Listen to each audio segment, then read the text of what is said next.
ఈ కార్యక్రమంలో పాల్గొంటున్న అన్నదమ్ములకు అక్క చెల్లెమ్మలకు పేరు పేరున హృదయపూర్వక నమస్కారాలు తెలియజేస్తున్నాను. సాధారణంగా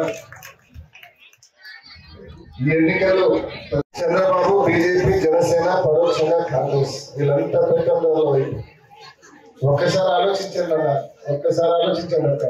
2019 ఎన్నికల్లో అప్పటికి మనకున్న సంక్షేమ పథకాలు ఏంటి, 2019 ఎన్నికల తర్వాత జగన్మోహన్ రెడ్డి గారు తీసుకొచ్చిన సంక్షేమ పథకాలు ఏంటనేది ఒక్కసారి ఆలోచించండి.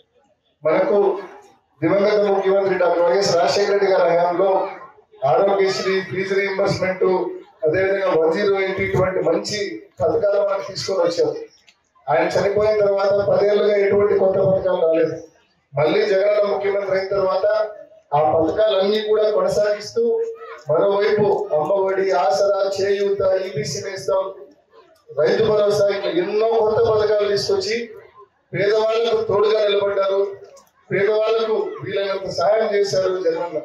పేదరికం తగ్గించే ప్రయత్నాలు చేశారు జగనన్న. మరి ఈ రకంగా ఆయన పథకాల ద్వారా ప్రతి ఇంటికి కూడా ఆయన అండగా నిలబడ్డారు. ఈరోజు మళ్ళా ఎన్నికలు వచ్చాయి. జగనన్న ఒకవైపు చెప్తా ఉన్నాడు, నేను మళ్ళీ పథకాలు కొనసాగించడమే కాకుండా అమ్మఒడి పెంచుతాను, అదేవిధంగా అమ్మఒడితో పాటు రైతు భరోసా పెంచుతాను, అదేవిధంగా పెన్షన్ మొత్తాన్ని కూడా పెంచుతానని చెప్పి ఒకవైపు జగనన్న చెప్తా ఉన్నాడు.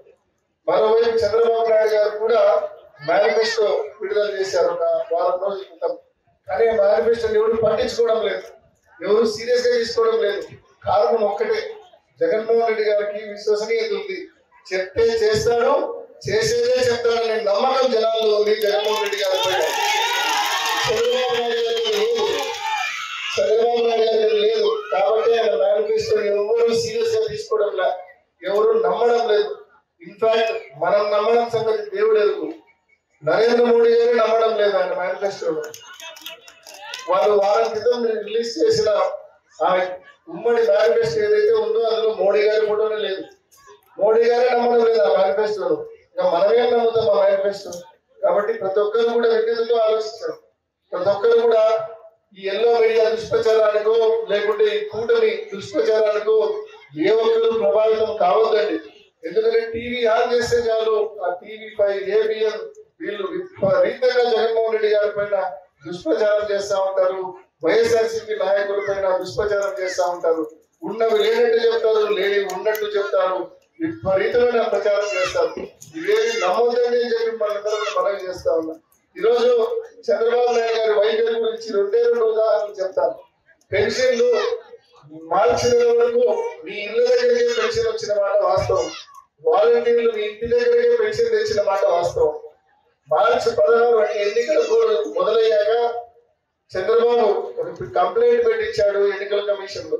ఆ కంప్లైంట్ ఇంటి వద్దకే వెళ్ళి పెన్షన్లు ఇవ్వకూడదు అని చెప్పి పెట్టాడు. ఎన్నికల కమిషన్ ఆ కంప్లైంట్ మీద చర్య తీసుకుంది. వాలంటీర్ల సేవలు, సర్వీసెస్ సస్పెండ్ చేసింది. ఆ కారణం చేత ఏప్రిల్ మాసం, మే మాసం అవ్వాతాతలు పెన్షన్లు తెచ్చుకోవడానికి ఎంత ఇబ్బంది పడ్డారో మనమంతా చూసాం. కల్లారం ప్రతి ఇంట్లో చూసాం మనం. అంతేకాకుండా మనకు ఎన్నికలకు రాకముందే జగన్మోహన్ రెడ్డి గారు చేయూతకు సంబంధించిన డబ్బు, ఆసరా మిగిలిన డబ్బు ఆయన ఎన్నికలకు రాకముందే బటన్ నొక్కారు. సహజంగా అయితే వాటికి ఎవరు అడ్డుపడరు. కానీ చంద్రబాబు నాయుడు గారు దీనికి కూడా పిటిషన్ పెట్టారు ఎన్నికల కమిషన్. ఎన్నికల కోడ్ వచ్చాక చేయూత డబ్బు మరి మహిళల ఖాతాల్లో పడకూడదు, ఆసరా మిగిలిన డబ్బు గ్రూపుల ఖాతాల్లో పడకూడదు అని చెప్పి దీనికి కూడా పిటిషన్ పెట్టాడు. రాజకీయ కుట్ర జరుగుతా ఉంది. ఏ స్థాయిలో రాజకీయ కుట్ర జరుగుతా ఉందంటే వైఎస్ఆర్సీపీ పడే ఓటును చీల్చి స్ప్లిట్ చేసి మరి ఇవాళ బీజేపీ, టీడీపీ లబ్ధి పొందాలని చూస్తా ఉన్నాయి. ఎవరు కూడా ట్రాప్ లో పడద్దండి. అందుకోసమే కాంగ్రెస్ పార్టీని చంద్రబాబు నాయుడు ఆర్థికంగా సహాయం చేసి మరి పోషిస్తా ఉన్నాడు. కాంగ్రెస్ పార్టీకి ఈరోజు రాష్ట్రంలో రిమోట్ కంట్రోల్ చంద్రబాబు నాయుడు గారి చేతిలో ఉంది. ఆన్ అంటే ఆన్, ఆఫ్ అంటే ఆఫ్ అనే పరిస్థితుల్లో కాంగ్రెస్ పార్టీ ఇవాళ ఆంధ్ర రాష్ట్రంలో ఉంది. స్క్రిప్ట్ చంద్రబాబు నాయుడే ఇస్తాడు. ఎల్లో మీడియా నుంచే స్క్రిప్ట్ వస్తుంది. ఆ స్క్రిప్టే కాంగ్రెస్ పార్టీ మొత్తం చదివి తీవ్రంగా జగన్మోహన్ రెడ్డి గారిని ఎప్పుడు తిప్పిపోస్తా ఉంటాయి. వాళ్ళకి పెట్టిన టార్గెట్ల్లో ఒకటే, కాంగ్రెస్ కు చంద్రబాబు నాయుడు అప్పగించిన టాస్క్ ఒకటే. బీజేపీ, టీడీపీ, జనసేన కూటమిగా పొత్తుగా పోటీ చేస్తూ ఉన్నాం. మాకు కొన్ని వర్గాల ఓట్లు పడవు, ఆ కొన్ని వర్గాల ఓట్లు వైసీపీకి పడకుండా మీరు చీల్చండి అని చెప్పి కాంగ్రెస్ పార్టీకి ఆ బాధ్యత చెప్పారు చంద్రబాబు నాయుడు గారు. కాబట్టి ఏ ఒక్కరు నేను మనవి చేస్తా ఉన్నా, ఏ ఒక్కరు వాళ్ళ ట్రాప్ లో పడద్దండి. ఏ ఒక్కరు కూడా మరి చంద్రబాబు నాయుడు గారి ఇటువంటి దుర్బుద్ధితో కూడిన ఆలోచనలు అర్థం చేసుకోండి ప్రతి ఒక్కరు కూడా అని చెప్పి మనవి చేస్తా ఉన్నా. ప్రతి ఒక్కరు కూడా కంపగుంతగా వైఎస్ఆర్ కాంగ్రెస్ పార్టీకి జగన్మోహన్ రెడ్డి గారికి అండగా నిలబడమని చెప్పి మీ అందరికీ మనవి చేస్తా ఉన్నా. నెల్లూరులో 4వ తేదీ మన జరిగిన మీటింగ్ లో వేల మంది సాక్షిగా జగన్మోహన్ రెడ్డి గారు చెప్పారు 4% రిజర్వేషన్ ఎట్టి పరిస్థితుల్లో కంటిన్యూ చేస్తారు, దానికి ఎటువంటి అడ్డంకి రానివ్వరు. బీజేపీ ఎటువంటి అడ్డంకి తీసుకొని రావాలని చూసినా, టీడీపీ ఎటువంటి అడ్డంకి తీసుకొని రావాలని చూసినా మేము కంటిన్యూ చేస్తామని జగన్మోహన్ రెడ్డి గారు చెప్పారు. అదేవిధంగా ముస్లిం మైనారిటీ సోదరులు, అదేవిధంగా అక్క చెల్లెమ్మలకు అభద్రత గురి చేసే ఏ బిల్లును కూడా నేను పాస్ చేయను, నేను ఒప్పుకోను నా రాష్ట్రంలో అని చెప్పాడు. అంతేకాకుండా స్పష్టంగా చెప్పాడు, హిందువులైనా సరే, క్రైస్తవులైనా సరే, ముస్లింలైనా సరే వారికి అభద్రత కలిగే భావం కలిగే ఏ బిల్లులకైనా వైఎస్ఆర్ కాంగ్రెస్ పార్టీ మద్దతు ఇవ్వదు, వాటిని ఈ రాష్ట్రంలో అడ్డుకుంటామని చెప్పి జగన్మోహన్ రెడ్డి గారు స్పష్టంగా చెప్పారు. మన నెల్లూరు కాబట్టి secular party YSR Congress party. ప్రతి హిందువు, ప్రతి క్రైస్తవుడు, ప్రతి ముసల్మాన్ ఇది నా పార్టీ అని చెప్పి గర్వంగా చెప్పుకోగలిగే పార్టీ వైఎస్ఆర్ కాంగ్రెస్ పార్టీ.